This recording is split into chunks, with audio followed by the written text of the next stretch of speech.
Yeah, so last week I was really talking about needing to take one's own responsibility through the breath and really go inward. Um, and of course, that's super important. And I thought, okay, well, sometimes it's nice to like do one thing one week and then do the opposite the next week. And many of you have been on when I've taught coherent breathing, right? Which, if you're unfamiliar with it, is inhaling for 6 and exhaling for 6. And I haven't taught it for quite a long time because the track that I had was causing reverb for people. And although many individuals liked it, some people were saying it came out of their speakers in awkward ways and echoed. But I have this new chime or soundtrack that is a piano scale, and it doesn't do that. And it's so lovely.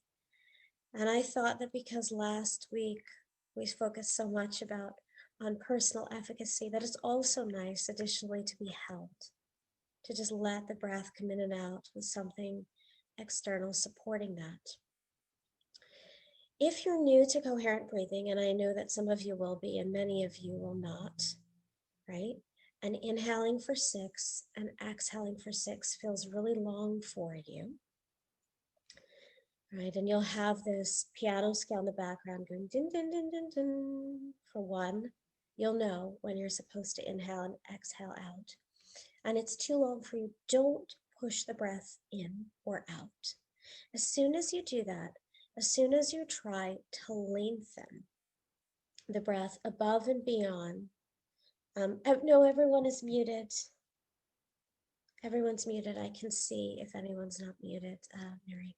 So I just lost my train of thought. Yeah, if you push or pull your breath out, what happens is the relaxing effect of this breath is undermined. So when I do put on this track, I ask that if you can only inhale from the beginning of the scale till part, to wait, to take a momentary pause, and then the next part will come on, right, the scale in the opposite direction. And again, just go as long as you can and wait.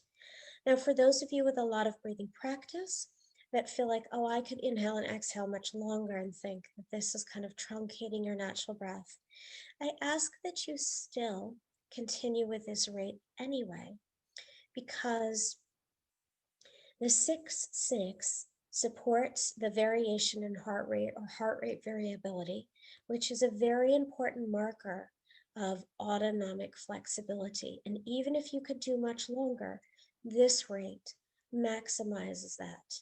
Right, so it's like resiliency training.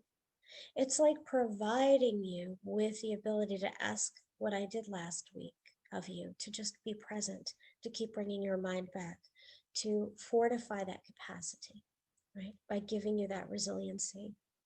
So in order to practice this, you can be in any position. You can be in sitting up, but generally it's taught, especially the first time, with you lying down and your calves on the sofa or on a chair, and maybe something underneath your sacrum so you're really comfortable. And so your abdominal muscles are not needing to work at all, allowing more fluid breath. So go ahead and find a comfortable seated position for yourself.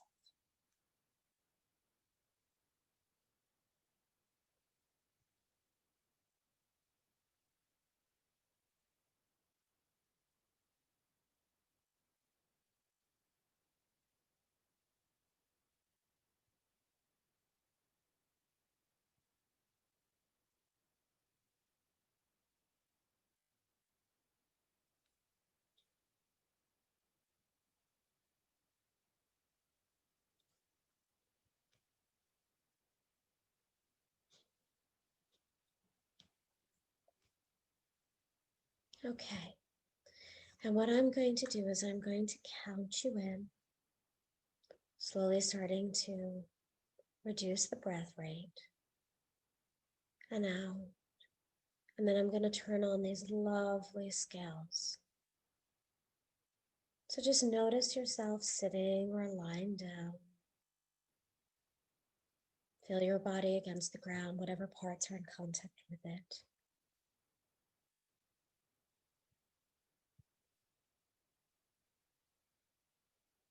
begin to notice your natural breath.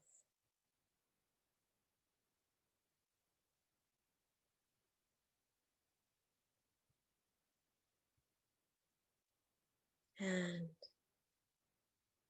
beginning, inhaling, 1, 2. Exhaling, 1, 2. Inhaling, 1, 2, 3. Exhaling, 1, 2, 3. Inhaling, 1, 2, 3. Exhaling, 1, 2, 3. Inhaling, 1, 2, 3, 4. Exhaling, 1, 2, 3, 4. Inhaling, 1, 2, 3, 4. Exhaling, 1, 2, 3, 4. And I'm going to put on the scales for you. Inhale.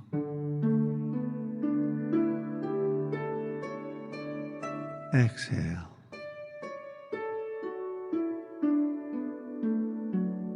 Inhale.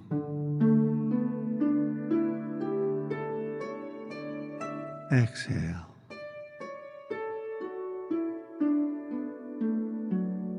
Inhale.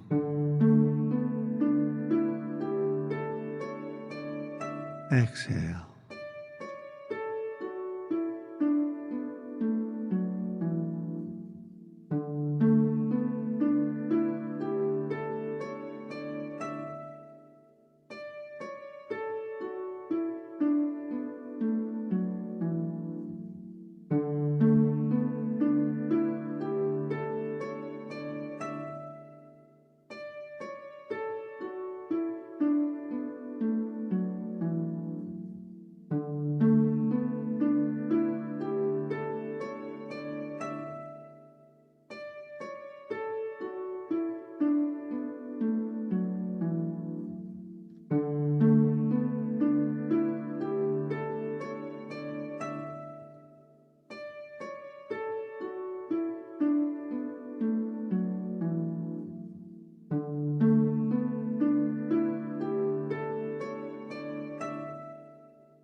just notice now how your breath is without any control over it, just allowing it. After you've been following a cue from the outside to help you come to an ideal rate, what is the breath doing? How does it feel?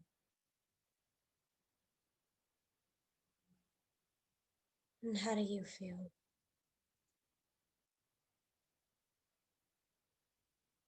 Research tells us that when we take in a bigger volume of breath, like we do when we inhale for a count of 6, that we actually heighten the general information sent from our body to our brain to processing areas of somatosensory input, supporting a greater sense of overall feeling of the body, or what we call interoception. We gain greater clarity as to how we feel when we practice taking in a greater volume of breath over time, how our whole body feels. So check in with your whole self, not with expectation, just discernment. What does it feel like to be you here now?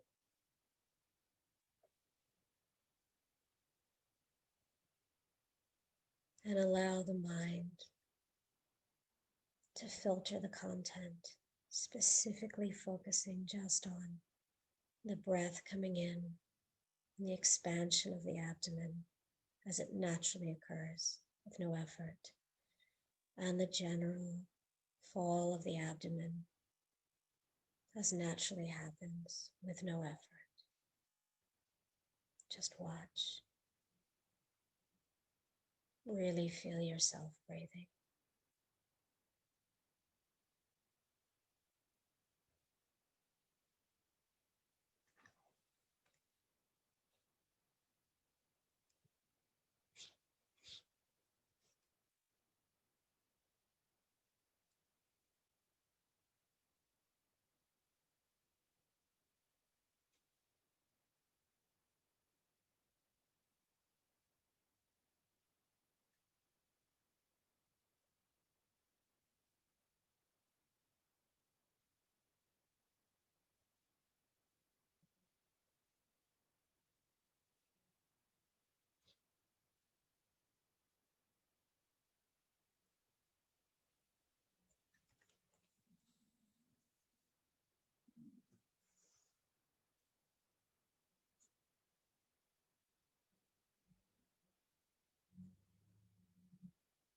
Keep bringing the mind back just to the breath, to the feeling of the breathing self. Just that, nothing else.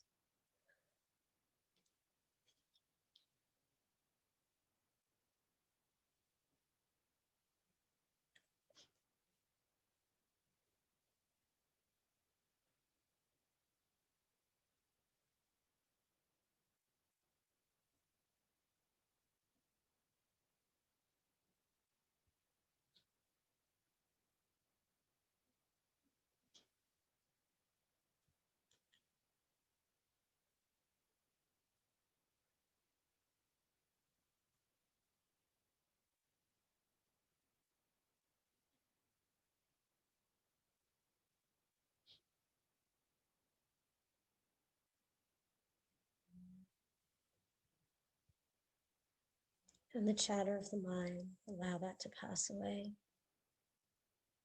as less important than how the body feels, how the breath feels.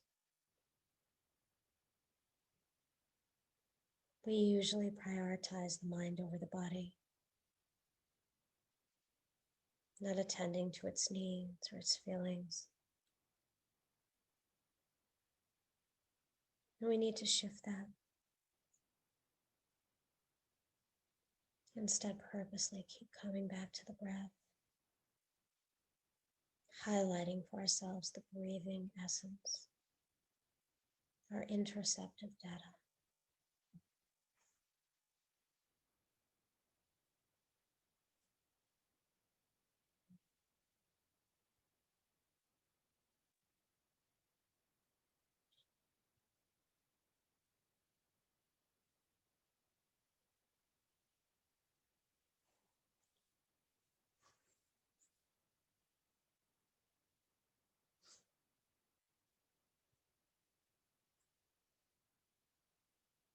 And now tell yourself that it's time to end the formal practice. But that does not mean that your awareness needs to change. And if you choose to continue the formal practice, I also invite you to do that. You don't have to stop. You can just continue being aware of your breathing self.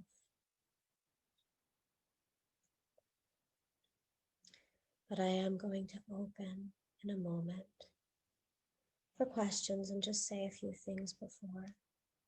And if you'd like to come back to collectively seeing each other, you can flicker your eyes open. No, I am filming, right? And I've taken it off speaker view so you are seeable on camera so that it can see all of you unless you turn it off. And just a few things that I want to share. So I don't know what's going to happen, but I'm sure I wasn't the only one to see in the news that it looks like we're very close to a vaccine, which will mean big changes for the way that we've been living since March. Right? And I know people have different opinions about vaccines, so I'm not going to say anything, but we've been sitting for a while not knowing what would be possible, and it looks like change is afloat. I also want to say I don't have any workshops in the diary for the rest of November, December, January right now, although I did promise to do the respiratory science one. I will, because I'm taking some time to put a lot of courses on demand. So I need some time to do that. But there are some great things coming up. We do these yoga therapy observations at the Minded Institute with world leaders. And if any of you know, Yoran Bull, he's giving the next one at the beginning of December. He's been the most successful person in the world bringing yoga into healthcare. And I'm super excited to have him. He's a dear friend. And the other thing, we have some great stuff that we have often, like addictions and yoga nidra and chair yoga. But for the first time, Ann Pittman is joining us in December, looking at yoga around grief and dying. And I think it's such an important discussion. And dying is not just, our physical death that we do once, but the dying we do when we let go of something and the grief we might feel. She's a really special yoga therapist, and I'm going to be doing her training too. So hopefully I'll see some of you there. Anyway, I promise that I will be back again. I just need to take care of some things and I don't want to set a date, but I'll send out an email. I will be back again before the new year.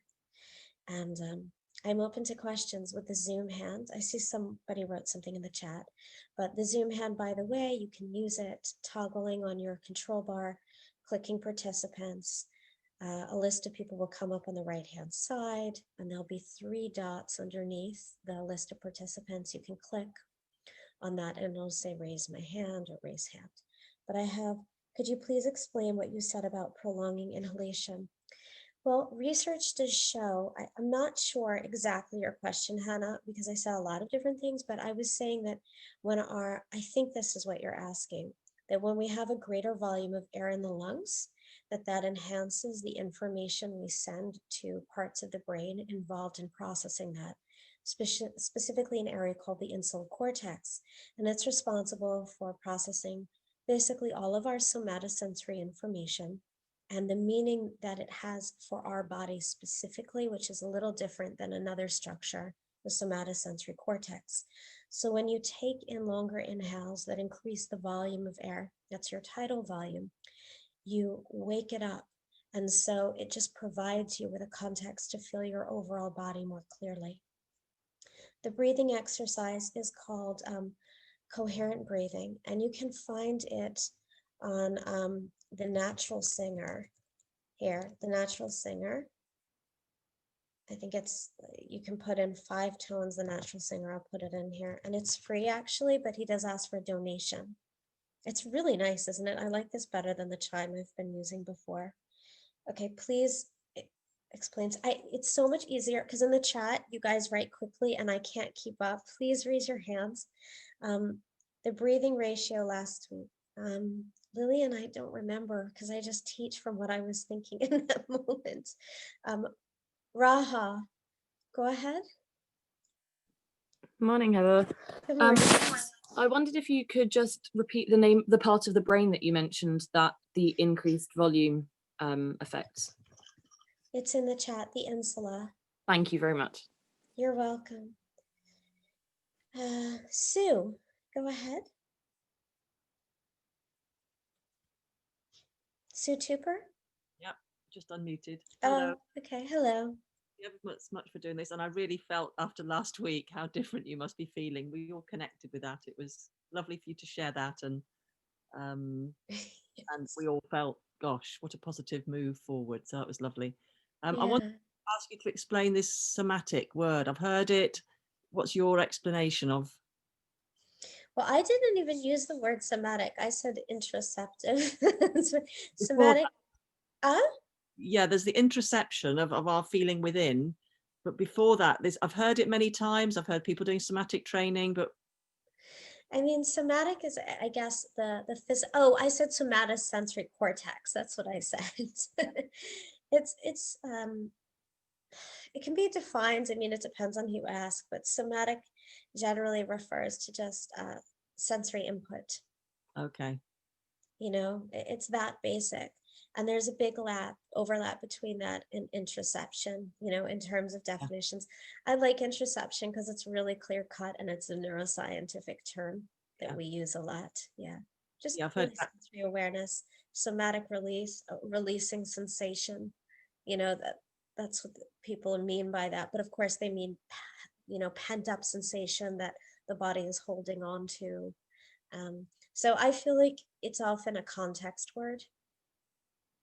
Okay. Yeah. So Yeah. check with what the people mean that are using it. Yeah. Right. Okay. Thank you. Yeah, that interception is something that takes time to develop, but it's quite powerful, isn't it? It's But we all have it to an extent. Mm. It's just heightening our interoceptive awareness. Otherwise, you wouldn't even know you had to go to the loo. Yeah. Right. Just knowing that you have to go to the loo is interoception. Yeah. I know Gary Yeah. Carter's used the word quite a lot as well. That's that. I'm sorry? Gary Carter. Oh, Gary Carter. Yeah. I remember that's he who I learnt the word from, and it makes sense. But thank you ever so much for doing these. They've been wonderful, and have a lovely break. Thank you so much, Sue. Thank you. Malcolm. Hi, good morning. I've had this thing kind of all through my life, really, where when I'm breathing in, and I really notice it in meditation, is that when the breath is coming in, it seems to kind of catch around this area, and it's like there's a tension kind of holding it in there. And yeah, it's just the only times that I kind of realized it was there was actually through massage, and I suddenly could breathe completely openly. And it felt fantastic. And I wondered if there's any breath exercise I could do to actually release that tension in that sort of area there. What's kind of holding. What I tell people when they have that have done a lot of breath work and still have it, is to come into like some back bends and to do some deeper breathing to kind of open the chest a little bit. I mean, it's always a question of what that is. You know, is there some underlying meaning of that for you that has to do with some held tension, and that no physical shift is going to release that, and it's a process of you know, closing your eyes and doing meditation and really focusing and just allowing whatever that is to move and transform and release over time. But you know, from a physical perspective, I would say you could even use the coherent breathing and take like a bridge pose.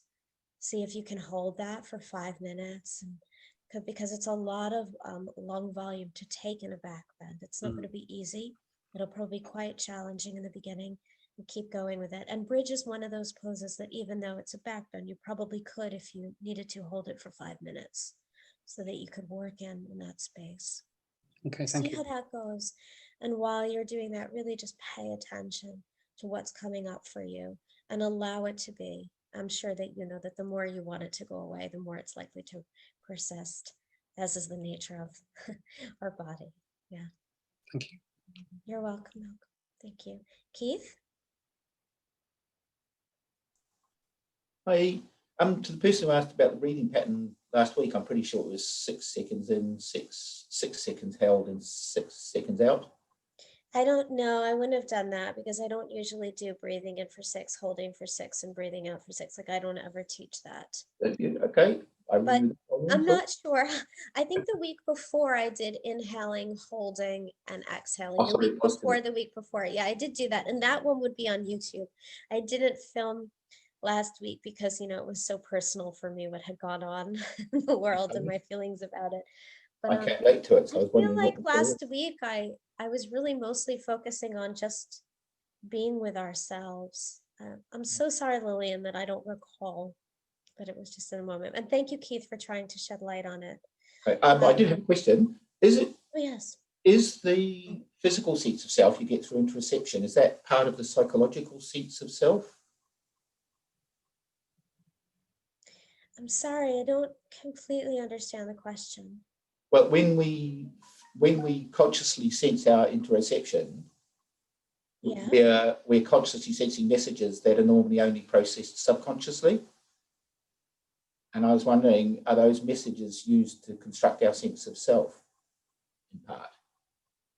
You mean that when you consciously determine to feel something in the here and now, is that having an effect on your sense of self? Is that what you're asking me? No, more just that is our sense of self, you know, our mind has this construct of self, and is our interoception part of how it constructs our sense of self? Yeah, definitely. Our interoception informs our sense of self strongly. You can look at the work of Bud Craig. He talks about that, and he is really an expert on the insula, and he talks about how there is an interoceptive map based on our perception of our physical self. And he really gets into that. Bud Craig, I'll just put it in the chat as well. Thanks. Okay. Okay. So I see that there are some questions in the chat. I really do ask that you ask the questions out loud because it's hard for me because they come in really quickly there to keep up. Thank you so much. Yeah, for all of you writing there. Let's see. I have been waking up in the middle of the night also with a fast chest breathing. I know it can be a sign of anxiety. Can this damage the organ or the brain? To wake up with night breathlessness. I mean, it's not ideal having that, but I wouldn't worry about the damage to the brain right now. I would not focus on that. I would focus on doing as many things as you can before you go to bed to calm yourself down. And then maybe use this breathing technique, the coherent breathing, for like a good 20 minutes, helping to allow whatever's going on for you in the middle of the night to cease, because it's very hard to control what's happening in unconscious states, but the last arising conscious state can impact that. So do these techniques or do a yoga nidra or something calming before you go to sleep at night, and hope that in time that sense of breathlessness and that chesty breathing will reduce. If you are concerned, though, you might also want to see a physician and talk about potentially having sleep apnea, and there are techniques and devices that you can use. Andrea, and this will be the last question because then I have to walk Minnie, and I'm in the middle of teaching a training that starts at 10. So, Andrea Corrigan, do you want to ask your question? Unmute yourself. Andrea? Hello? Thank you. Hello. Hi, Hi. Heather. Can you hear me? Yes. Yeah, a question. So I've recently been diagnosed with epilepsy. I've been having seizures for a while, for nearly 4 years. It took a while for the diagnosis to come through. So I've been diagnosed with temporal lobe epilepsy. So yeah, I get about 2 seizures a day. I'm now on medication. It's not quite working. My seizures are much milder, but I'm still getting them. I'm just wondering, is there any breath practice that might help? I mean, I heard something recently about perhaps not getting enough oxygen to the brain. I guess maybe I am kind of maybe an anxious person, and that's been like that for years. So Andrea, this is a particular issue. Epilepsy and breathing is not an area of expertise of mine. And given that you're having 2 seizures a day, I wouldn't really want to make any suggestions, because that means that right now you probably need medical support. What I will say is that any of the research regarding yoga and epilepsy shows that increasing parasympathetic response is helpful.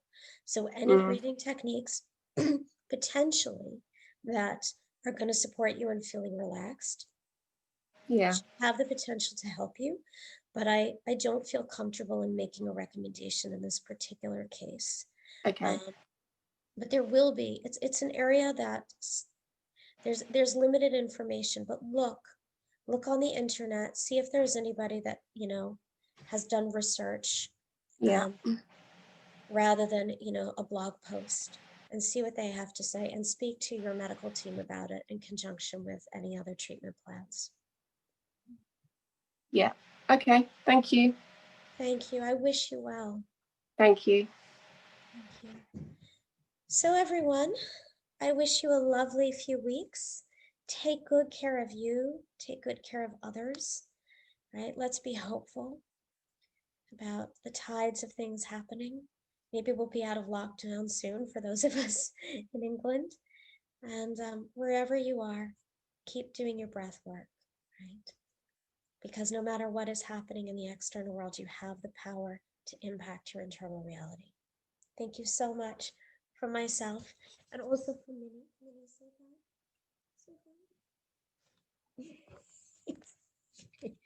Bye, everyone. I'm going to end the meeting because I need to run, take her out, and come back to lecture.